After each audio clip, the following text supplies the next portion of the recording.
Hi everyone, welcome back to my channel. If you're new here, a very warm welcome.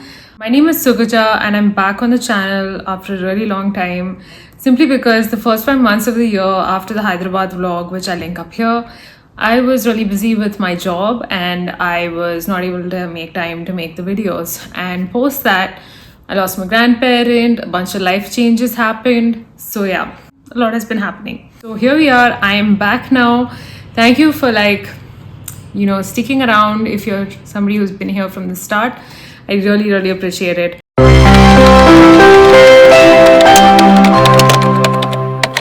And without further ado, I have read some really amazing books this September and I cannot wait to talk to you about all of these books. The first book I want to talk about is The Glassmaker by Tracy Chevalier. So this book is set in Italy, in Venice, and particularly in Moreno, which is an island in Venice, which is known for the glass-making families that lived on Moreno for centuries. Also, there's some construction going on right next door, and please excuse me if you can hear the sound, please ignore it. I will try to figure out mic situation very quickly. But yeah, without further ado, let's get back to the book. This is set in Moreno, which is an island in Venice, and it is a book that has a very unique structure. What really stood out to me was its structure, in that it is historical fiction, and the book starts off in the late 1400s and you follow the lives of these characters across the centuries, so for like a total of 500 years. And it's amazing how Tracy Chevalier experiments and tries to do that, and she pulls it off quite well and flawlessly. This is about Ursula, who's the main character, and she is living in a time when obviously women were not very entrepreneurial. They didn't really do a lot of the work in a glass making factory, but Ursula decides to be different, and she's inspired by one Madame Barovier. And she decides to take up glass making. However, later that translates into a lot of other things, and it's quite exciting to see her career trajectory over the years. This is a very well-researched book and is based on real-life characters as well. You do notice that there are certain characters who feature in this book as the story is unfolding across the centuries. Like, for instance, Josephine Bonaparte, who is Napoleon Bonaparte's wife, and she visited Venice. So it's a very well-rounded story, and it's about this family of glassmakers, and it tries to chart out the history of glassmaking in Moreno through the lives of these individuals that we get to learn about as we read the book. Each of the centuries bring with them different changes and different modernizations, important events that happen at every century or so. While the characters, they tend to time travel across the centuries, and that's what's really unique about this book and something I really enjoyed.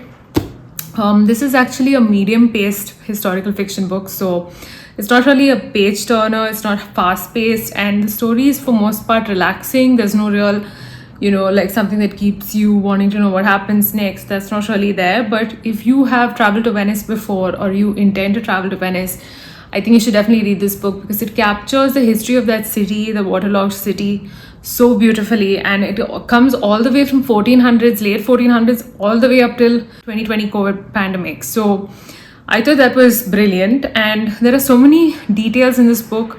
Just when you're examining something very closely, like a piece of glass art that has been created, right?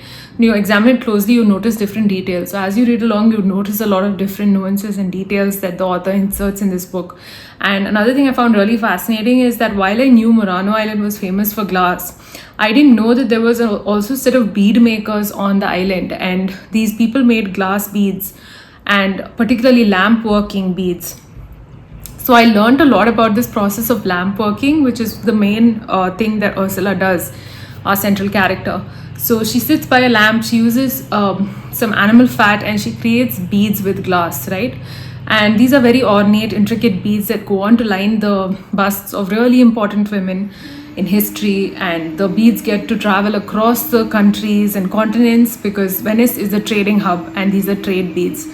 And it's really interesting how a family gets involved in the process of making the beads, and how this is a pretty empowering heroine in that she kind of eventually involves her entire family. I hope I have managed to intrigue you about this book. So definitely worth picking up. 4.5 out of 5 stars for me. and this was The Glassmaker by Tracy Chevalier. Next, I read Mrs. Caliban by Rachel Ingalls. Finally got down to it, and boy was I in for a surprise and for a real treat. So this book is about Mrs. Caliban, and she's recently suffered a couple of losses.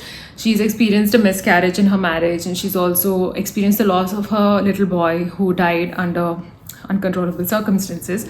So she's kind of in an unhappy marriage because there's no communication between her and her husband, and this is set in like the 1950s in America. There's a bit of magic realism in this book, and it's very rare for me to enjoy a book with magic realism, but I really like this book. So please give this the benefit of doubt if you are like me. This is about her and how she develops a relationship with an amphibian man. So he's not exactly a man, nor is he an amphibian, but he has amphibian traits.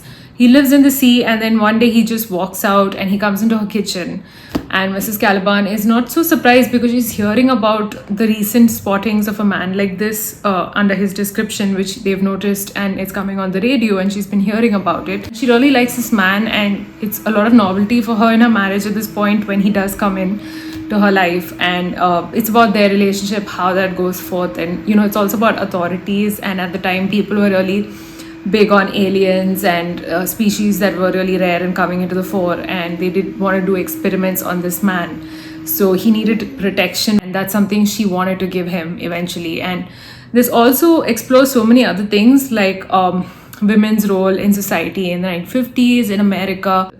So it's about exploring the morality between what she's doing. Is giving protection to this amphibian whom everyone is searching for and is deeming a murderer.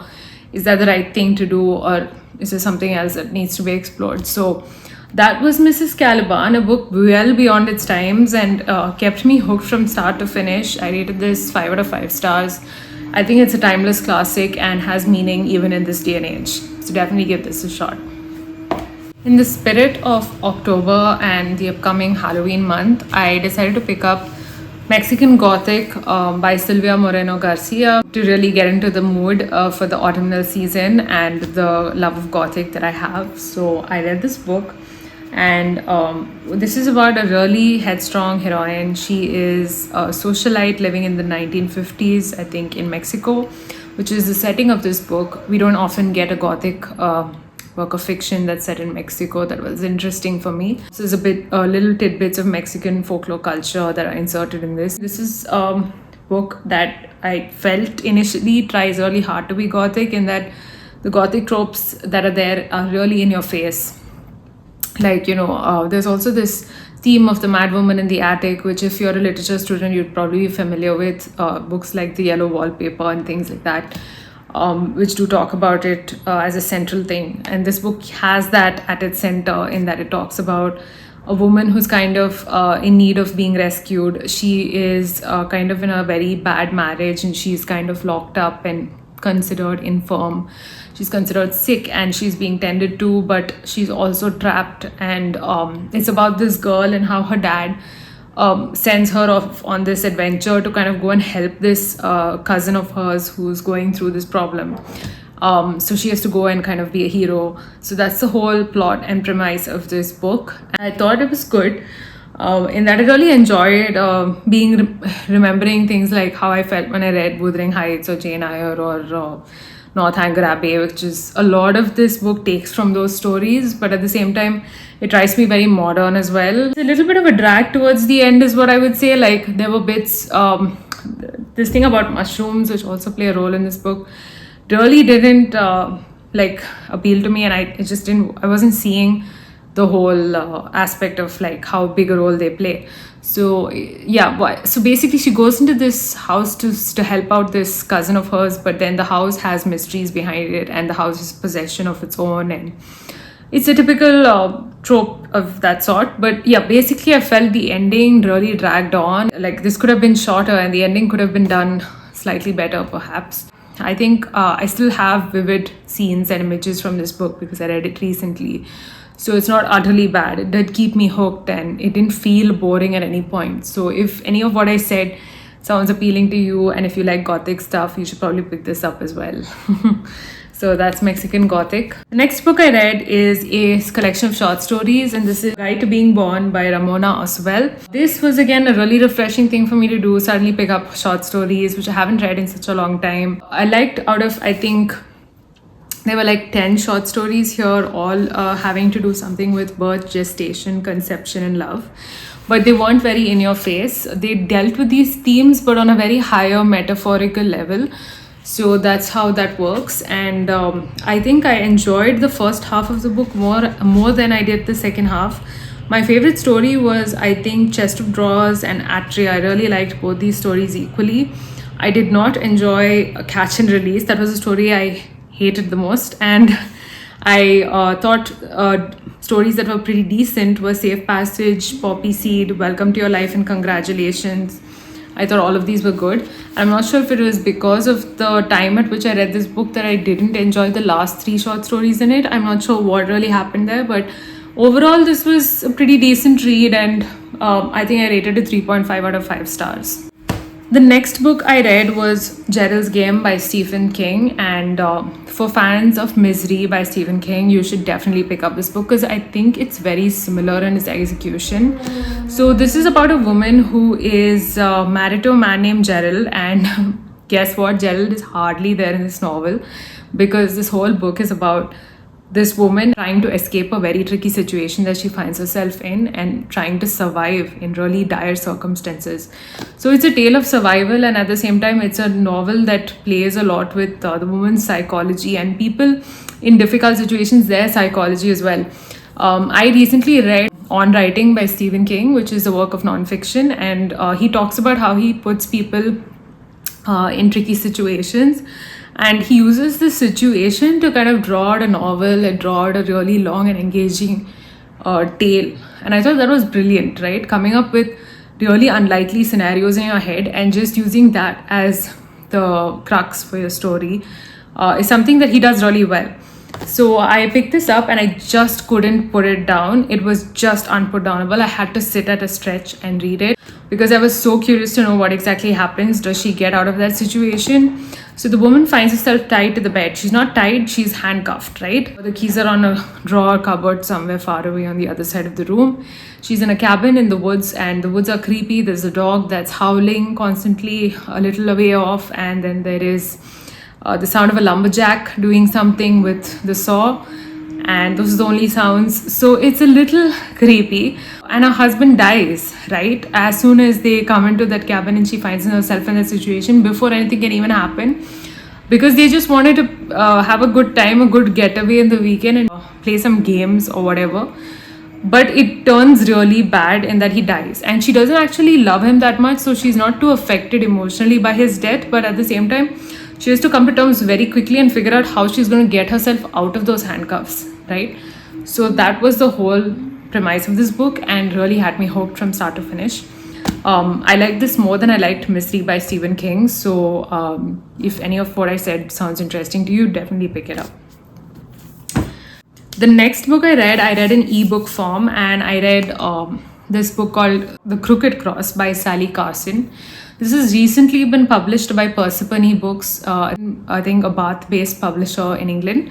And what they do is they tend to pick out women writers from obscurity in history and breathe new life into their works, which have been long forgotten. This book really had me hooked again from start to finish, and I rated it 5 out of 5 stars.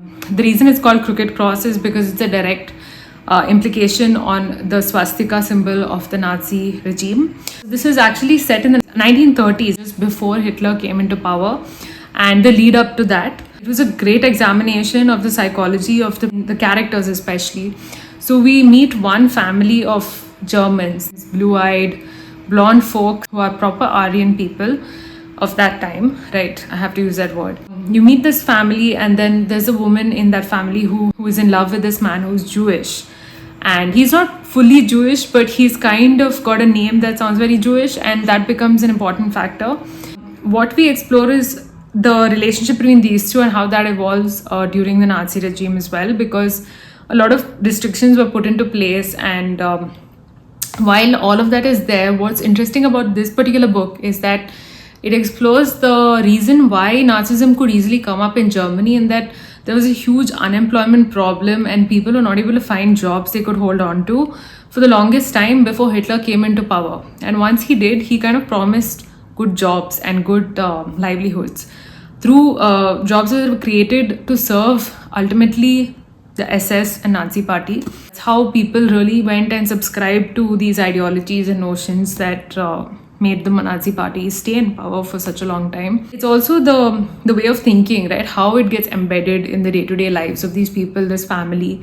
They have a certain way of always having done things, and then people start to kind of move out of the family and become Nazis, and how that plays upon basic relationships like that of a mother and a daughter, or daughter and a brother, how that relationship plays out when suddenly the brother becomes a Nazi, right?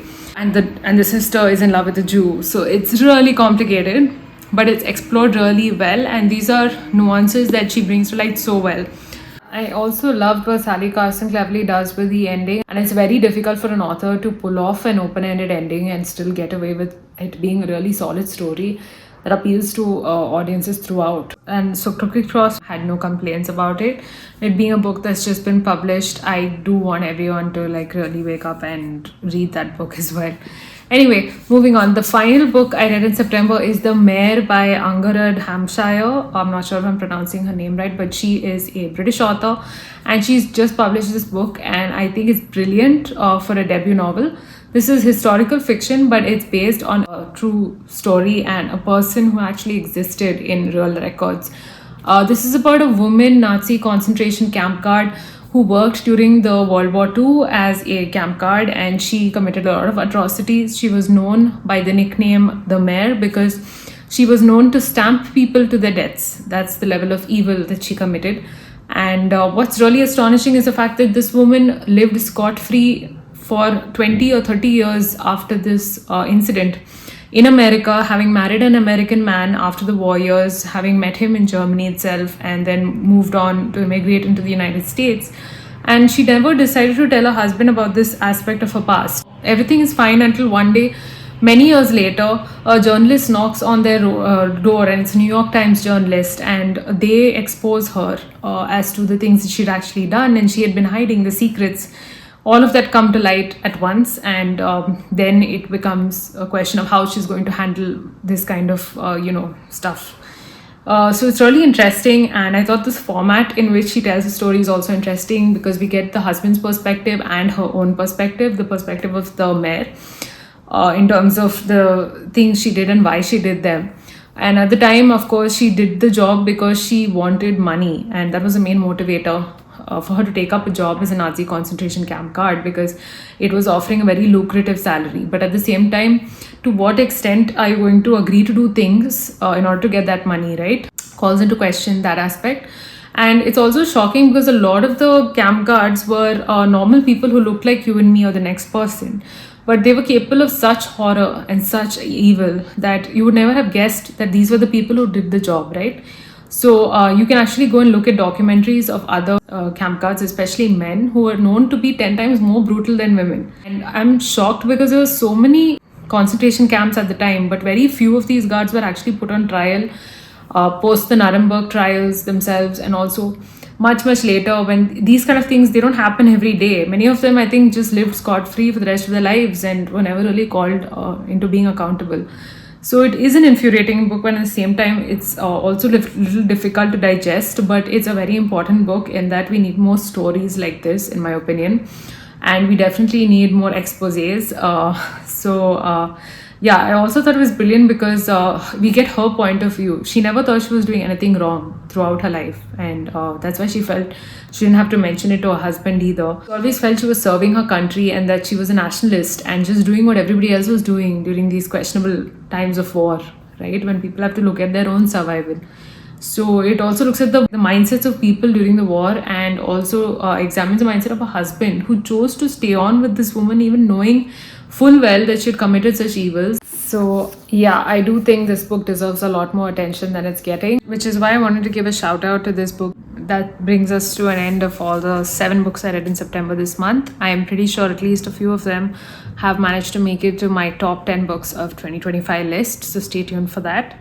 It was nice to come back and make this video. I will let you know if I'm going to be off for a few more weeks in advance so that there's no surprises there. Please let me know if any of the books I spoke about sounded appealing to you in the comments down below. I'd love to hear from you. I hope you enjoyed this video. If you did, please give it a like and don't forget to subscribe to my YouTube channel. In the meantime, stay safe, stay sane, happy reading. Bye!